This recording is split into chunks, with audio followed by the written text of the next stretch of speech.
जय माता की मित्रों, स्वागत है आपका हमारे YouTube चैनल पर। नवरात्रि के 8वें दिन की पूजा माँ महागौरी को समर्पित होती है। माँ का यह स्वरूप सौंदर्य, शांति और पवित्रता का प्रतीक है। आज हम सुनेंगे माँ महागौरी की विस्तृत कथा, उनका स्वरूप, पूजन विधि और महत्व। माँ महागौरी का रूप अत्यंत ही मनोहर और दिव्य है। इनका वर्ण बर्फ की तरह उज्जवल, चांद जैसा गौरा और शंख के समान चमकीला है।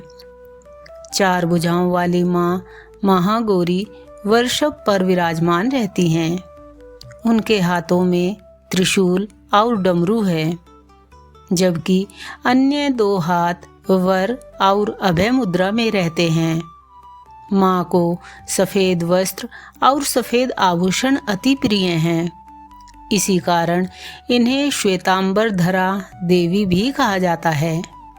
इनका स्वरूप देखने मात्र से भक्त के सभी पाप नष्ट हो जाते हैं और आत्मा शुद्ध हो जाती है। पुराणों के अनुसार देवी पार्वती ने भगवान शिव को पति के रूप में पाने के लिए कठोर तपस्या की थी। हजारों वर्षों तक उन्होंने कठिन व्रत किया। इस कठिन तपस्या से उनका शरीर काला और दुर्बल हो गया। उनकी भक्ति और तपस्या से प्रसन्न होकर भगवान शिव ने गंगा जी को उनके शरीर पर प्रवाहित किया। गंगा जल से स्नान करने के बाद उनका शरीर स्वर्णिम आभा से चमकने लगा और वे अत्यंत सुंदर, उज्जवल एवं कोमल हो गई। तभी से वे महागौरी के नाम से प्रसिद्ध हुई। एक अन्य कथा के अनुसार जब राक्षसों ने धरती पर अत्याचार करना शुरू किया तो माँ दुर्गा ने अलग अलग रूप धारण करके दुष्टों का संहार किया। माँ महागौरी का रूप कोमल और शांत होते हुए भी अत्यंत शक्तिशाली है। यह रूप भक्तों को बताता है कि करुणा और शांति में भी अपार शक्ति छिपी होती है। 8वें नवरात्रि की पूजा से जीवन के सभी कष्ट दूर हो जाते हैं। माँ महागौरी की आराधना विशेष रूप से विवाह योग्य कन्याओं और दाम्पत्य सुख की कामना करने वालों के लिए विशेष फलदायी मानी जाती है।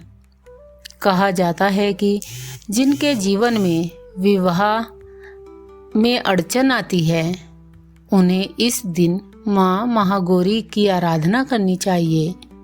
भक्त को पवित्रता, शांति और सुख समृद्धि की प्राप्ति होती है।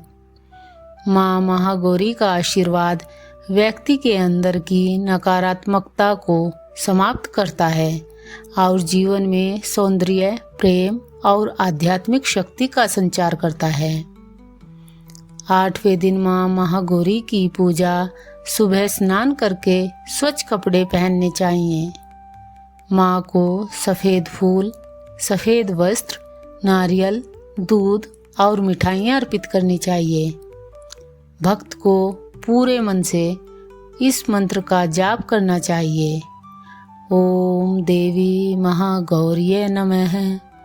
इस दिन कन्या पूजन का विशेष महत्व है।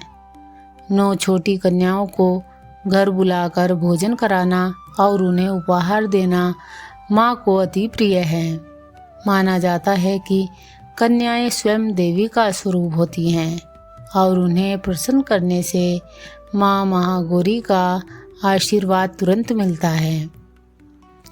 माँ महागौरी की पूजा से साधक के भीतर शुद्धि और आत्मबल की वृद्धि होती है। उनकी कृपा से व्यक्ति का मन स्थिर और पवित्र हो जाता है। ज्योतिष में भी माना गया है कि महागौरी की कृपा से राहु और केतु के दोष शांत हो जाते हैं और जीवन में बाधाएं समाप्त हो जाती हैं। भक्त चाहे कितना भी परेशान क्यों ना हो, यदि वह सच्चे मन से माँ की शरण लेता है तो उसका जीवन नई रोशनी से भर जाता है। तो दोस्तों, 8वें नवरात्र की यह कथा हमें सिखाती है कि सच्ची भक्ति और धैर्य से हर कठिनाई को पार किया जा सकता है। माँ महागौरी का रूप हमें यह संदेश देता है कि भक्ति और तपस्या से जीवन में पवित्रता और सौंदर्य अवश्य आता है। अगर आपको यह वीडियो पसंद आया हो तो इसे लाइक और शेयर करें और हमारे चैनल को सब्सक्राइब करना ना भूलें। मिलते हैं एक नई वीडियो के साथ, तब तक के लिए जय माँ महागौरी।